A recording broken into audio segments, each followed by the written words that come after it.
Hello everyone, I'm digital content producer Jacob Fife. Thank you for joining me here at the WHSV Digital Desk.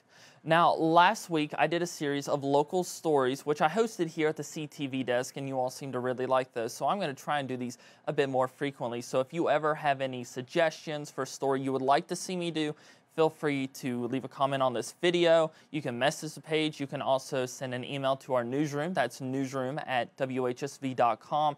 I'm going to try and get to as many as possible. Now, like I said before the stream started, we are going to have a Q&A session at the end of this, and there is a lot of information to go over. So if you have a question or a comment throughout this live stream, feel free to let me know. I would love to hear from you. So without further ado, we'll get to this special stream. So earlier this month, I was invited to an event at the Miller-Kite House in Elkton, Virginia. Now, this wasn't just a normal event at a museum. This was a paranormal event where they give you the opportunity to, well, as they say, communicate with the history and the spirits of the Miller-Kite House. Now, for those of you, I'll turn my volume up just a little bit. For those of you who are unfamiliar with the Miller-Kite House, it's a pre-Civil War house in Elkton, Virginia. It was actually used as the headquarters for General Stonewall Jackson during his Valley Campaign of 1862.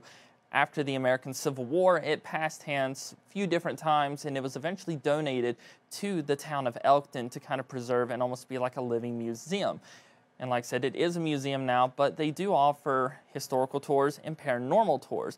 So I met up with one of the directors of the Elkton Historical Society, Cherie Breeden, and she told me a little bit about the history of the home, the events they offer there, why they do paranormal events, and then some of her strange experiences within the home. So once again, if you like this video, leave a like, leave a comment. I would love to hear from you. My name is Cherie Breeden, and I'm the director of the Elkton Historical Society. So it was the Miller House, which was a private residence, and over time it changed hands, and during the Civil War it was actually used as a stronghold for General Stonewall Jackson and his troops during that time. After that, the house had changed hands again, and eventually was given to the town of Elkton to keep preserved as like a historical marker. So it's become a historical gem of our town. And a lot of times we do try to offer different opportunities for the public to be able to experience the museum in different ways. For example, during the warmer years, we open it up to the public, and we have different tours throughout the season on the weekends. And it allows people to just freely be able to roam and see a lot of the artifacts and different things that we've accumulated over the years. The Historical Society and the citizens in the area, too, have also donated different items that are historical that pertain to the museum, or this when it was a private residence. There was a lot of different artifacts and areas that you can explore when you come visit. So we do hold paranormal events here throughout the year. Of course, we do post those on social media so people can keep track, also on the MillerKite page. So if a lot of people want to check that out on Facebook, you can see a lot of those events will be listed there. And we do try to keep those events somewhat small to allow the public to really experience for themselves what's going on here at the museum.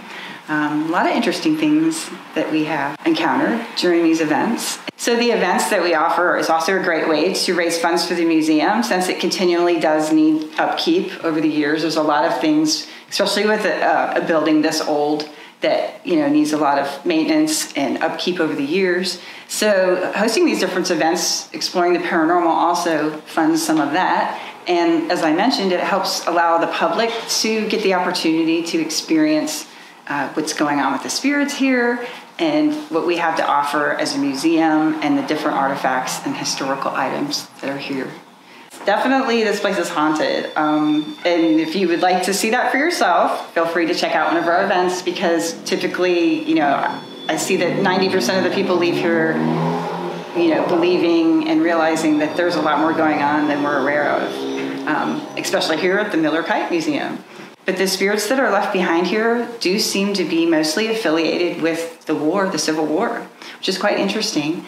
And we have a few that were left behind that are affiliated with just as being residents of the home. But so far, they've all been very friendly. And it's kind of hard for people to understand or grasp unless they're here experiencing it themselves. I started Lunar Paranormal in 2016, and it's basically just me. I'm an independent investigator.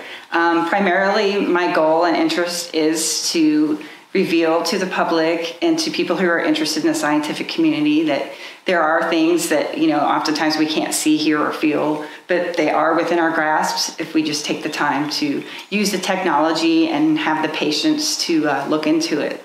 Our relationship with the Miller-Kite House is basically that I started off offering fundraisers to show the public that this house does have paranormal activity, and they were so interested in that and the information that we were revealing at the time, that they decided to offer us the position of being more involved with the Historical Society. So, of course, that was something that I was very interested in because I want to really help preserve history and, reveal its secrets at the same time. So it was like a really good marriage, basically, for both of us, because it does go hand in hand quite a bit if you think about it. Some of the popular stories are, we've heard, one of the first ones I heard about was the neighborhood. There's a lot of neighbors close by here, and particularly the house next door has reported several accounts of seeing a phantom candle that's lit going across the upstairs room just without anyone there. So somehow a candle's being carried across the room mysteriously. And then also over the years, many people who have visited the museum have mentioned hearing phantom boot footsteps. And that's something that we have absolutely experienced ourselves. And we've even caught it on video on more than one occasion. It's pretty eerie to hear that sometimes, It always happens when you're not expecting it. So after I spoke with Cherie, we were about to get ready for the event. I actually spoke with Dr. Donald Molnar. Now, he's a paranormal investigator as well, and he assists Cherie with events at the Miller-Kite House, and he has his own paranormal page called The Haunted MD. My name's Donald Molnar. I'm a paranormal investigator at nighttime and a physician during the daytime. I do internal medicine as a hospital-based doctor in Charlottesville. And then I do paranormal investigating as a hobby and an interest of mine as far as being interested in paranormal and parapsychology and those kind of things. In regards to paranormal, I've had things happen all my life. So that's kind of where my interest comes from. And I had been working with the team for a while. Then I decided to kind of go off my own. And I started a project called Haunted MD, where I had the opportunity to kind of do solo projects as a physician who ghost hunts. Also do some talks for people and work with different teams. And that's kind of how I met Cherie. I started my Haunted MD, and Cherie was one of my original followers right away. And she'd asked me to come investigate with her and actually come to Miller-Kite and do several investigations over the years. All my life I had things happen to me from the time I was a child till now, till the other day. So when I was a kid, I would experience different things. And I think one of the things that kind of helped was my family. My mom and dad were pretty open to it. My mom was more like a religious type spiritual person, and my dad was more like Bigfoot, UFOs, so we had this kind of open forum talking about, but I had never really thought about investigating, even going through college and into medical school. And then what kind of got me into investigating it was I'd seen the shows on TV like Ghost Hunters and Ghost Adventures and all those different shows. I'm like, holy cow, you can investigate. And I met some folks in Fishersville, Virginia that had a team, and I ended up joining their team. And I started investigating to try to get answers and understand more what was happening, what had been happening to me all my life. I was with the team for about 5 years or so. And then around 2018, I decided I wanted to kind of branch out on my own and kind of expand out from just paranormal investigating to looking at psi phenomena like ESP and near-death experiences, out-of-body experiences, deathbed visions.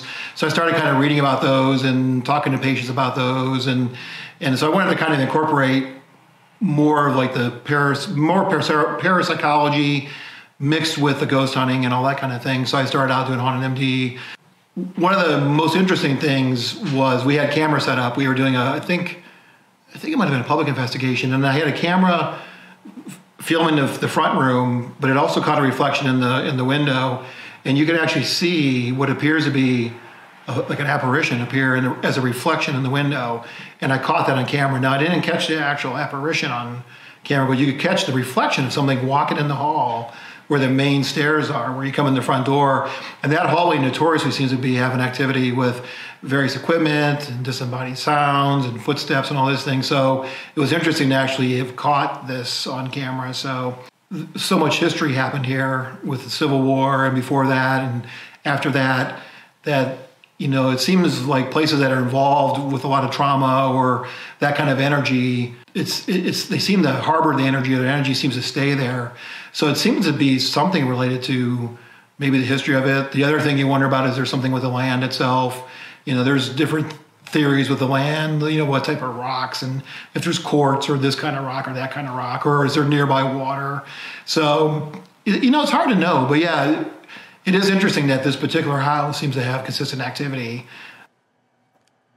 So I'd like to thank Dr. Molnar and Cherie Breen for allowing me to come into the Miller-Kite House, meet with them, interview them, and learn a little bit about what they do as paranormal investigators, as well as what they do for the Miller-Kite House. It was a lot of fun. This area is just so full of history, and it's always good to, you know, hit the road and be able to explore a little bit of it, see some cool places, meet some cool people. So before I get to the final part of this story, I'm going to look at the comments. We have Jim Sullivan watching from Shenandoah. Thank you for watching. We have Alfred watching from Edinburgh. Thank you for tuning in, and thank you all for tuning in. I really appreciate it. If you're enjoying this stream, definitely leave a like. It's very much appreciated. So before I left, they invited me to do a spirit box session with them, which is really cool. If you've never heard of a spirit box, it's basically a hacked radio that when you hit the scan button, it continuously scans forward or backwards, either AM or FM, whichever you choose, and it can go at various speeds, 100 milliseconds, all the way up to some models 350 milliseconds. So basically the theory is that by continuously scanning, the spirit box creates something which is known as white noise. And paranormal investigators believe that spirits can use this white noise to either communicate with us in real time through the spirit box and we can hear them, or they'll be able to get enough energy to where they'll be able to either speak into pieces of equipment, usually laying around, such as audio recorders, video cameras, or they will have enough energy to materialize. So it was really cool doing this spirit box session. It had been a long time since I had done one there, and we got some really interesting responses. Check those out. How many spirits are in the room with us? Prove me. And what's my name? No, they always say his name. Corey.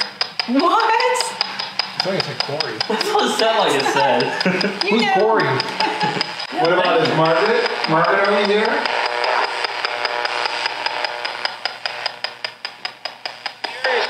Margaret? Sure is. Yeah.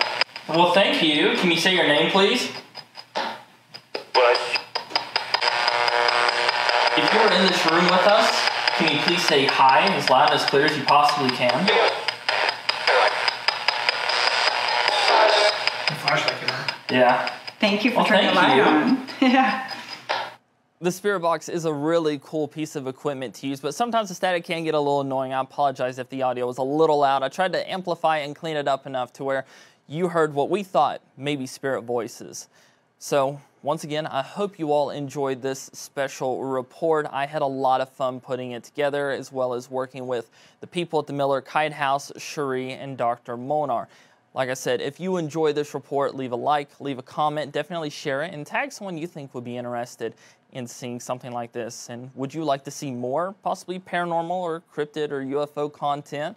Would you like to see some more local history? And if yes, you know, what are your suggestions? I would love to hear them. And as always, we enjoy reading your comments, hearing your feedback. That's really what the WHSV Digital Desk is all about. But that will do it for me tonight. I'm digital content producer Jacob Fife, and I hope you all have a very good rest of your evening.